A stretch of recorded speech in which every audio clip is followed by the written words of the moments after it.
Hello, my fellow project managers. The PMP exam still contains mention of the knowledge areas.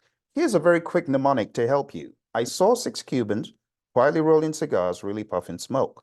You can see here we have all the knowledge areas of integration, scope, schedule, cost, quality, resources, communications, risk, procurement, and stakeholder management. You can download this sheet at the Project Leadership Institute page. I will endeavor to put a link below. Please consider subscribing to the channel, and I hope this sheet helps you to not only master the knowledge areas by name, but really internalize everything that is going on.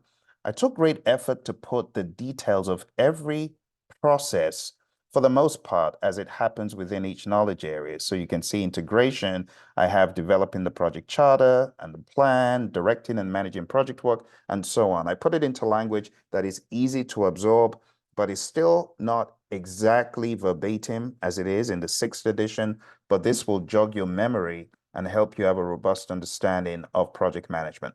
Thank you, my friends. All the very best. Look for the link below, and please consider subscribing.